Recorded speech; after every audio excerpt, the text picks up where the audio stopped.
బాధితులు ఎవరైతే నిజమైన లబ్ధిదారులు నష్టపోయారో నష్టపోయిన ప్రతి వారిని ఈ ప్రభుత్వం ఆదుకుంటది అని ఆనాడు 15 రోజుల లోపే అంటే 15వ తారీఖు లోపే మళ్ళీ ఇక్కడ మీటింగ్ పెట్టి లబ్ధిదారుల్ని ఫైనల్ చేసి అర్హులైన ప్రతి పేదవాడికి ఇది పేదవాడి ప్రభుత్వం, పేదవాడి దీవెనలతో వచ్చిన ప్రభుత్వం, పేదవాడి ఆశీస్సులతో ఉన్న ప్రభుత్వం కాబట్టి ఆదుకుంటది, సహాయం చేస్తది, తప్పకుండా మీ ఘోషని ఒట్టిగా పోనీయదు అని చెప్పడం జరిగింది.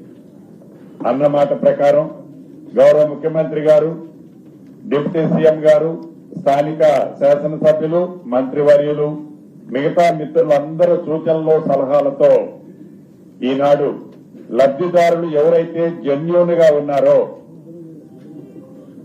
ఇక్కడ నివసించే వాళ్ళు దూర ప్రాంతాల నుంచి కూడా వచ్చి ఇక్కడ నివసించేవారు, ఆ దూర ప్రాంతాల్లో ఇళ్ల స్థలం లేని వారు ఎవరైతే ఉన్నారో ఒక్క ఖమ్మం నియోజకవర్గమే కాకుండా పరిసర ప్రాంతాల్లో ఉన్న నియోజకవర్గ ఏది లబ్ధిదారులే కాకుండా పక్క జిల్లాల నుంచి వచ్చి ఉన్న అర్హులై ఉంటే ఇక్కడే ఉండి ఉంటే అక్కడ వాళ్ళకి ఇళ్ల స్థలం కూడా లేకుండా ఉండి ఉంటే అక్కడ వాళ్ళకి పర్మనెంట్ ఇల్లు ఉండి ఉండకపోతే అక్కడ గతంలో వాళ్ళకి ఇళ్ల స్థలం ఇచ్చి ఉండి ఉండకపోతే గతంలో అక్కడ వారికి ఇల్లు ఇచ్చి ఉండి ఉండకపోతే ఈ పారామీటర్స్ అన్ని చూసి పూర్తి ఆధారాలతో ఈనాడు అధికారులు గడిచిన ఈ 10 రోజులు నిరంతరము కష్టపడి లబ్ధిదారుల లిస్టులను ఫైనల్ చేయడం జరిగింది.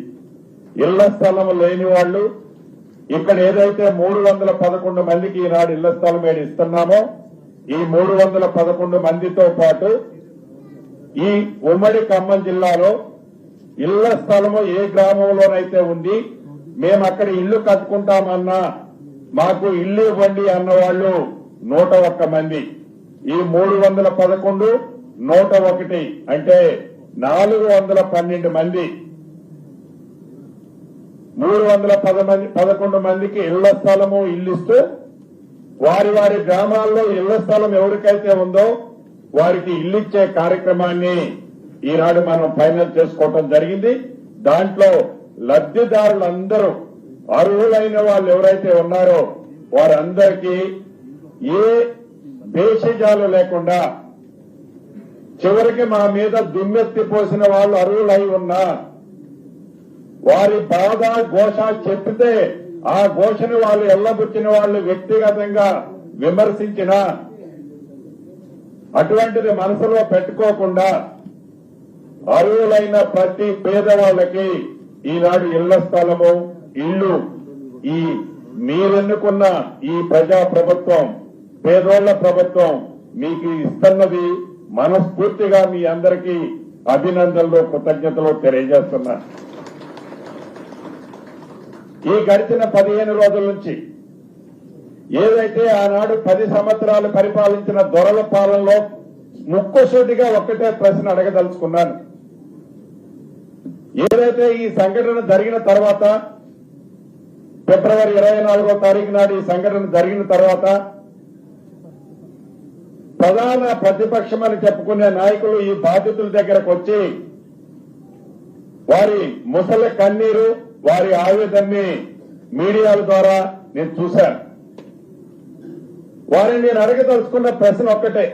ఇందాక బాధితులు చెప్పారు, మీకు తెలుసు సుమారు 2017-18 నుంచి ఈ బాధితులు అక్కడ నివసిస్తున్నారు.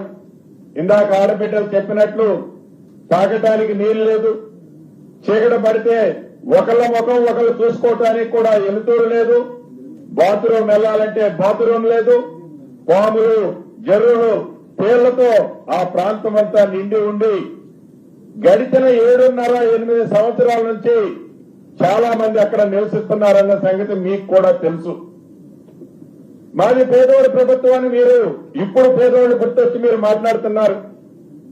మీరు 2023 ఎన్నికలకు ముందు మొన్న నేను చెప్పినట్లు మొన్న నేను ఏవైతే ప్రాపర్ క్లిప్పింగ్లు చూపించానో చూపించిన విధంగా 2023 ఆగస్టు సెప్టెంబర్ నెలలో ఇదే కాలనీని మీరు కూలగొట్టడానికి ప్రయత్నించినప్పుడు అక్కడ ఇదే బాధితులు మిమ్మల్ని ప్రతిఘటించినప్పుడు మీరు తోక ముడుచుకొని వెనక్కి పోయారు.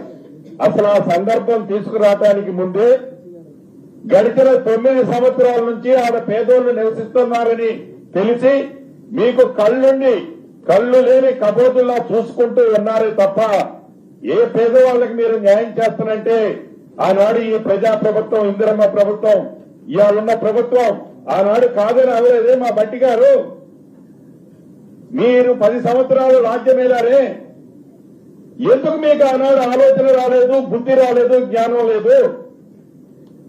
ఈనాడు పేదోళ్లు గుర్తొస్తారా? ఈనాడు ఈ పేదోళ్లకు వచ్చి మీరు కన్నీరు కార్చి అవాక్కులు చవాక్కులు పేరే నైతిక హక్కు మీకు ఎక్కడుంది? మా ప్రభుత్వం ఏర్పడిన తర్వాత ఇలా ఇళ్లు కట్టుకోలేదే, మా ప్రభుత్వం ఏర్పడిన తర్వాత ఇలా కబ్జా చేయలేదే. మీ ప్రభుత్వంలో జరిగిన నాడు మీరు వాళ్ళకి నిజంగా సాయం చేయాలి అనుకుంటే మీరు ఎందుకు చేయలేకపోయారు? మీకు అంత విశాలమైన హృదయం లేదు. దొరల పాలన, దొరల పోకడ అనేది అందుకే ఈ ప్రభుత్వం సంఘటన జరిగిన మరుక్షణమే మంత్రి వచ్చారా, వీళ్ళు వచ్చారా, వాళ్ళు వచ్చారని ఓవర్ యాక్షన్ కాదు. మీరేదో చెప్తే ఆడ మేము ఇవ్వటంలా. పేదోడి కష్టం ప్రత్యక్షంగా చూసింది చెల్లించే ప్రభుత్వం ఇది. పేదోడి కష్టాలు ప్రత్యక్షంగా చూసిన మనుషులు మేము. మాట్లాడే నైతిక హక్కు మీకు ఎక్కడుంది?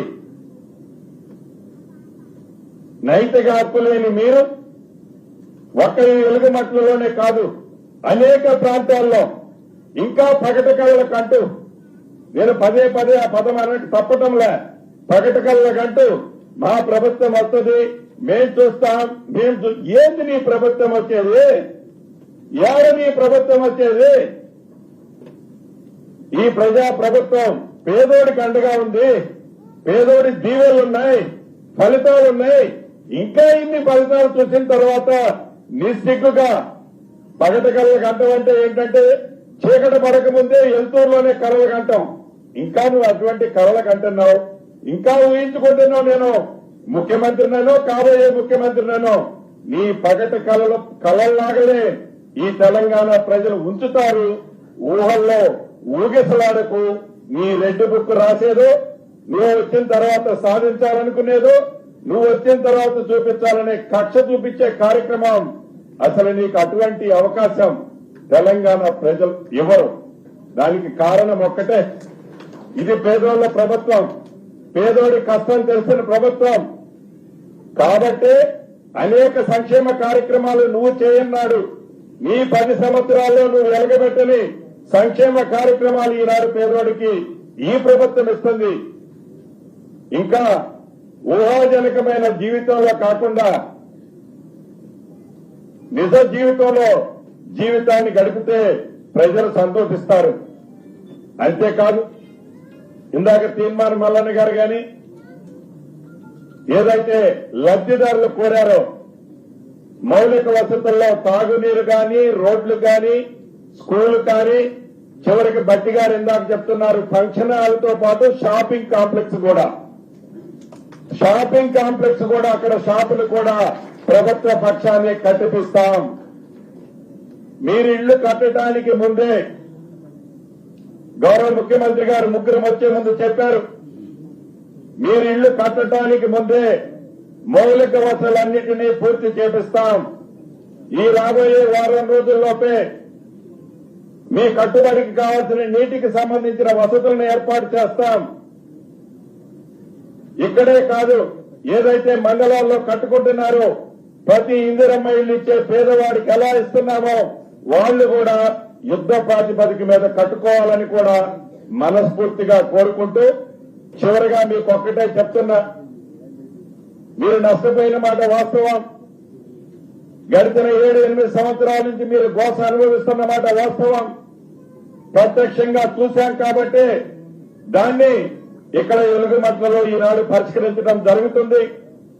ఎవరైనా ఇంకా ఒకళ్ళు ఇద్దరు బాధితులు బై ఓవర్ సైట్ లో మిస్ అయి ఉంటే తప్పకుండా ఇందాక ముగ్గురు మంత్రులు కలెక్టర్ గారికి ఆదేశించాం.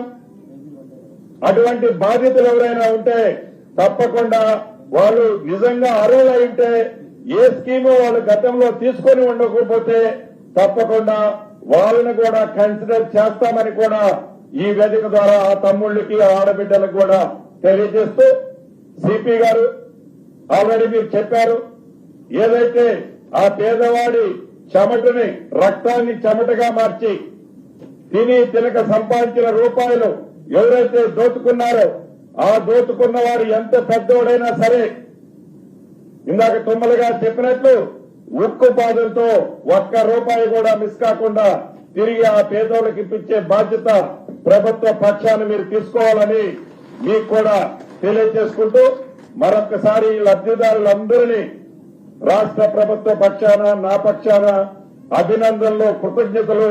ఇది మీరెన్నుకున్న ప్రభుత్వం, ఇది మీ ప్రభుత్వం. ఈ ప్రభుత్వం ఎవరిని ఇబ్బంది పెట్టే ప్రభుత్వం కాదు.